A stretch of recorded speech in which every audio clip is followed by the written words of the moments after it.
Hola, todos reconocemos en Aristóteles a uno de los seres más sabios que haya dado la humanidad. Y esa reputación de sabio ya la tuvo desde la antigüedad. Pero esta afirmación tendría poco sentido si no aclaráramos en qué sentido la hacemos. ¿Qué significa ser sabio en el caso de un hombre como él? Por supuesto, la respuesta no la podemos dar toda de una vez, ya que su sabiduría solo se nos irá revelando en tanto lo conozcamos más a fondo y sobre todo en la medida en que nos familiaricemos con su obra. Aristóteles no fue sabio porque tuviera muchos conocimientos, aunque de hecho los tenía. Sabía de muchas cosas distintas, de física, de astronomía, biología, filosofía, política, etc. No es la cantidad de conocimiento, sin embargo, y ni siquiera la calidad del conocimiento lo que nos hace sabios. La sabiduría es mucho más que información e incluso más que ciencia, es decir, más que conocimiento organizado y metódico. La sabiduría implica para un hombre como Aristóteles muchas otras cosas, por ejemplo, buena capacidad de juicio, disposición para tomar buenas decisiones y un cierto sentido contemplativo. No tiene sentido saber de muchas cosas si ese saber no nos hace mejores jueces de lo que nos ocurre. Cada cual juzga acertadamente de lo que conoce y de estas cosas es buen juez, decía Aristóteles. Es decir, que no por saber somos buenos jueces, pero no podemos juzgar bien si carecemos de conocimiento. También está el actuar bien, y eso supone capacidad de juicio práctico. La sabiduría, como la entiende él, está ligada a la capacidad para tomar decisiones adecuadas, elegir los medios adecuados para realizar esas decisiones y hacerlo en el tiempo oportuno. Eso es a lo que Aristóteles llama frónesis, prudencia, sabiduría práctica. Pero la sabiduría tiene también su aspecto contemplativo.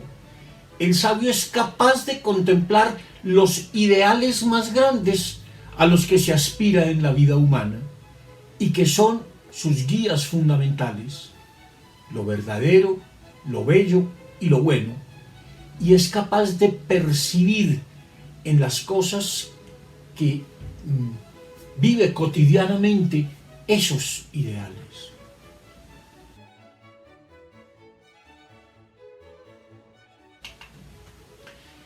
Pero Aristóteles fue sabio no solo porque tuviera grandes ideas e ideales, lo fue también porque tuvo grandes sentimientos, especialmente hacia sus amigos, que expresó a través de la poesía. Es cierto, muchos no lo creerían y hasta les parecería contrario a la imagen que tienen del filósofo. Pero Aristóteles escribió, que sepamos por lo menos 2 poemas. A ello lo llevaron motivos de amistad y fidelidad, pero aprovechó la circunstancia para alabar cosas que admiraba, la virtud y la amistad. El primero de esos poemas fue escrito en honor de su maestro Platón, de quien dice que fue aquel que enseñó a los griegos que vivir felices y ser buenos son cosas inseparables, que la felicidad no se puede separar de la búsqueda del bien. Levanto piadoso un altar a la santa amistad, al varón a quien no es lícito a los perversos ni siquiera loar, al único primero de los mortales que reveló claramente, con su propia vida y con los métodos de sus palabras, cómo un hombre puede llegar a ser bueno y feliz al mismo tiempo. Ahora, imposible que nadie vuelva jamás a alcanzar ambas cosas. El otro es también un gesto de amistad y agradecimiento, que sin embargo casi le cuesta la vida. Se trata de un poema que se conoce como el Himno a la Virtud y que escribió en nombre de Hermias de Atarneo, aquel gobernante que lo acogió cuando salió de la academia junto a Genócrates y otros platónicos y les dio las condiciones para que llevaran adelante su trabajo investigativo. Luego Hermias fue asesinado por los persas y Aristóteles escribió el poema en su honor como una exaltación de la virtud.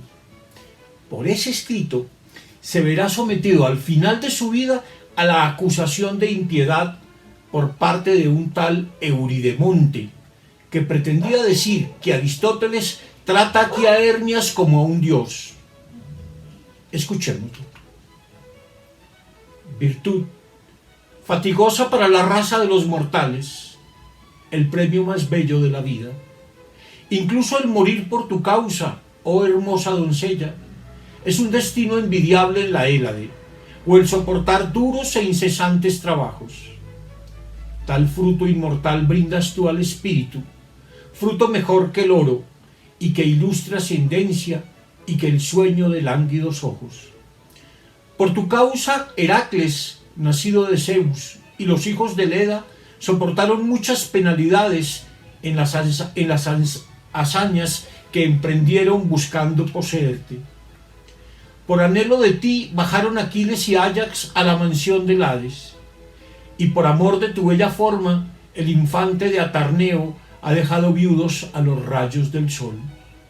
Por eso hará famosas sus hazañas el canto, y él será declarado inmortal por las musas, hijas de la memoria, que recompensan la firme amistad y el culto de Zeus hospitalario.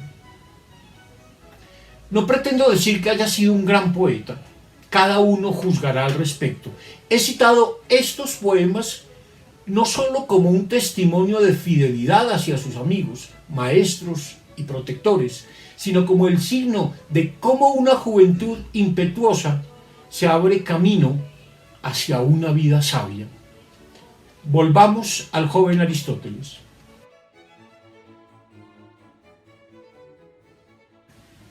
Aristóteles desplegó su sabiduría desde su juventud, en la época en que era alumno de la academia, donde pasó 20 años. Allí llegó siendo un adolescente y de allí salió siendo un hombre maduro. No sabemos bien lo que pasó en esos años y de alguna manera tendremos que imaginarlo. Es seguro que Aristóteles fue un alumno especial, aunque tal vez no fuera el preferido del maestro. Era, sin embargo, uno de los que más reconocía y admiraba. Lo llamaba el lector y la inteligencia de la escuela. Aristóteles se hizo al lado de un filósofo reconocido, y Platón pudo encontrar en él a uno de sus discípulos más interesantes.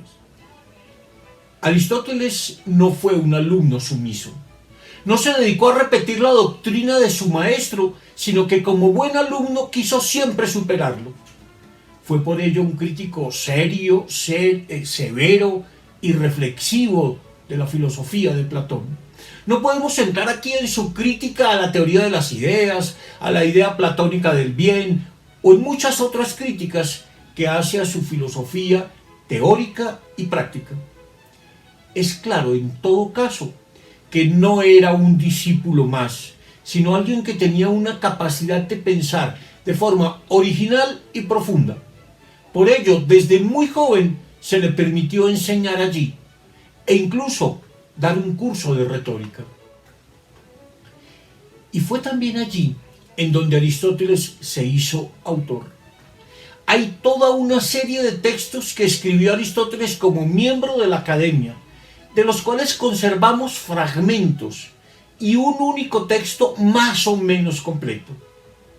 Hay, sin embargo, muchísimos testimonios en la antigüedad de que se trata de textos de Aristóteles de esta época juvenil.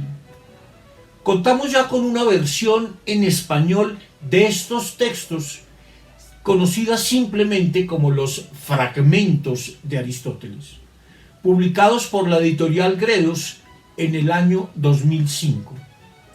Dentro de tales fragmentos hay materiales diversos, diálogos sobre temas tan distintos como el alma, la riqueza, la nobleza, la filosofía, la justicia, la educación y otras cosas, además de obras lógicas y filosóficas sobre el bien, las ideas, los pitagóricos, etc. Y hasta los dos poemas que ya he leído.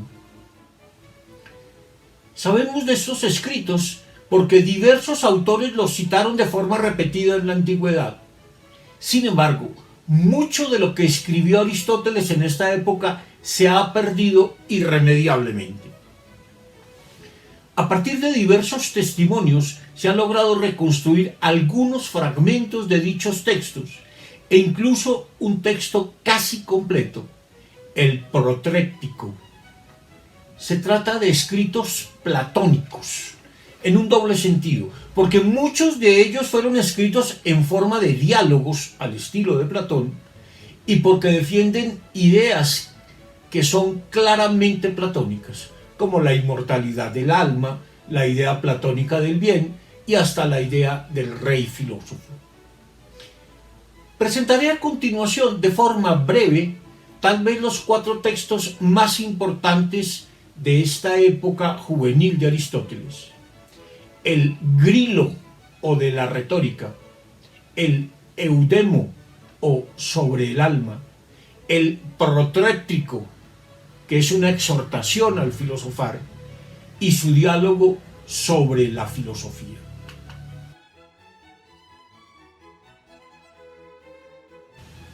Se trata de un texto que debió escribir Aristóteles hacia los 25 años y que se considera como su primera obra.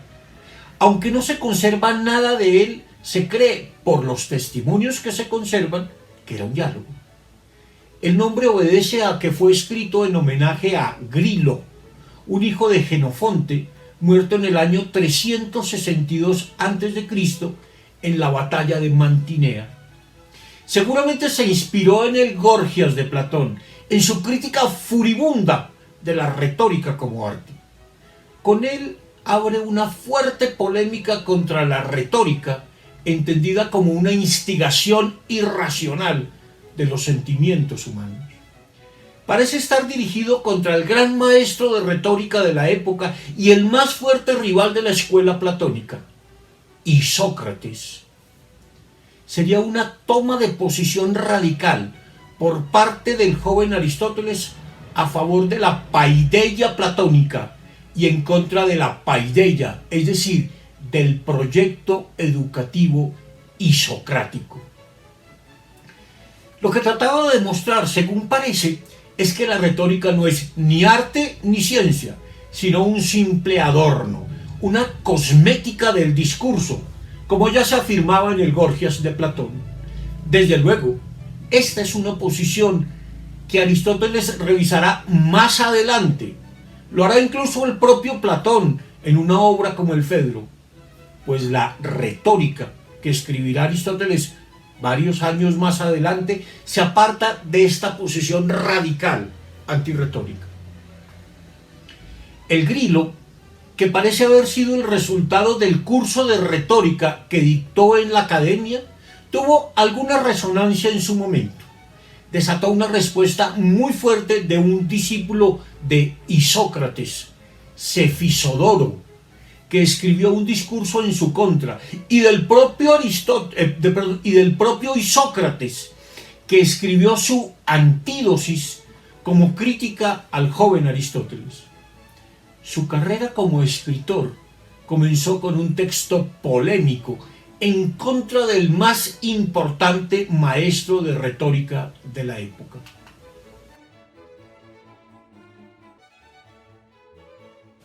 Tampoco conservamos ningún fragmento de este texto de Aristóteles.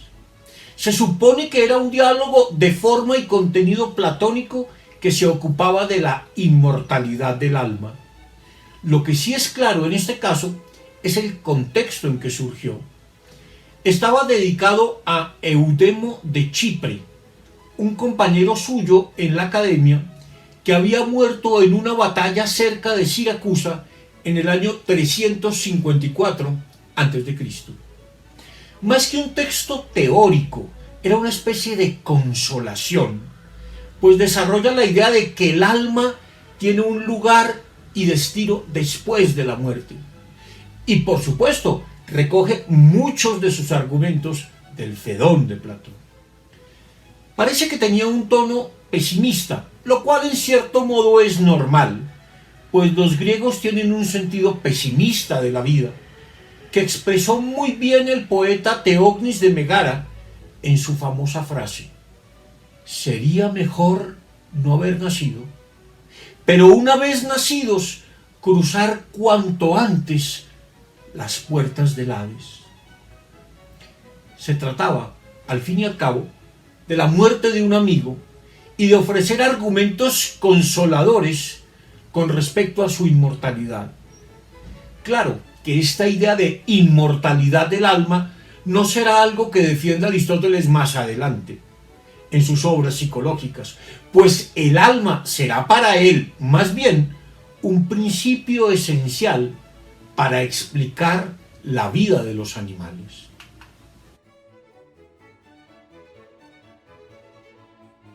A diferencia de los otros textos, del Protréptico tenemos una versión más o menos completa. Este texto se logró reconstruir después de muchos años.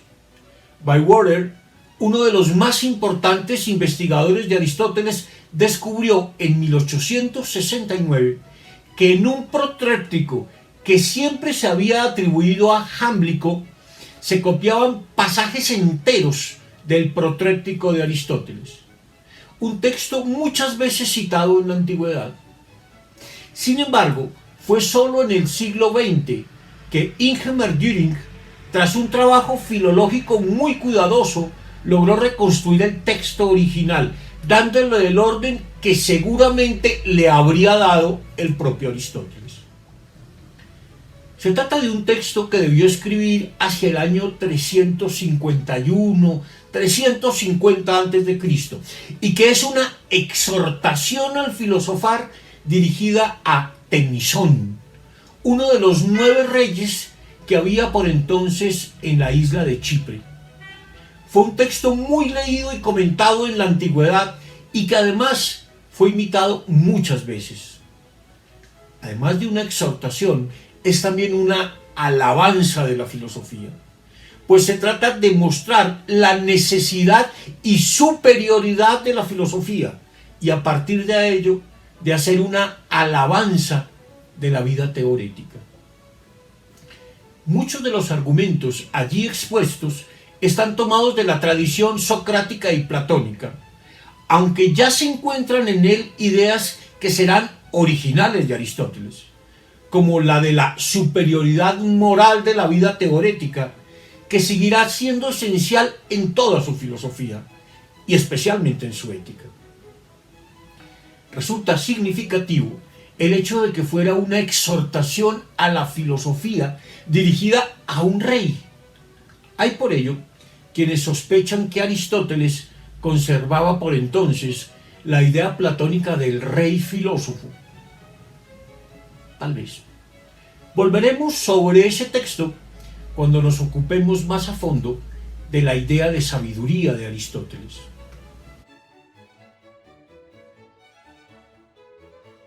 Este es otro diálogo de estilo platónico, cuyo original se perdió en su totalidad, pero del que se conservan algunos testimonios. Hay quienes, como Guthrie, sostienen que era una obra en la que el joven Aristóteles revisaba y discutía a Platón y a otros filósofos anteriores. Sin embargo, lo cierto es que sabemos poco de esta obrita. Una idea, sin embargo, debemos rescatar. Aristóteles intentaba hacer allí una reconstrucción de lo que significaba la sabiduría en la antigua Grecia. Aunque escrito mucho tiempo después, el siguiente pasaje, tomado de un testimonio de Juan Filópono, tendría que ser una fuente fundamental sobre el punto. Así pues, la sabiduría, Sofía, fue llamada así, como si fuera una cierta claridad, Safeia, en tanto que clarifica todas las cosas. Esta condición de lo claro, Safés, al ser algo luminoso, Faes, recibe su denominación de la luz y la luminosidad, Faos, Os, por traer a la luz las cosas que están ocultas. Es natural que le dieran el nombre de sabiduría a la ciencia que trae estas cosas a la luz para nosotros. Sin embargo, puesto que decimos sabiduría y sabio en un sentido general, hay que tener en cuenta que el nombre de sabiduría y el de sabio son equívocos. Efectivamente, los antiguos han entendido el término en 5 sentidos. Los pastores y todos aquellos cuyos quehaceres se desarrollan en las montañas o en sus laderas, al no tener de qué alimentarse, inventaban, impulsados por la necesidad, lo que les resultaba útil, como moler el trigo con piedras, o la siembra, o cualquier otra cosa de esta naturaleza, y llamaron sabiduría a esta inventiva, que había descubierto lo apropiado para satisfacer las necesidades de la vida, y sabio al que las había inventado. A continuación inventaron artes, pero aquellas no fueron instituidas solo en lo que es necesario para vivir, sino que progresaron hasta lograr un modo de vida elegante y civilizado.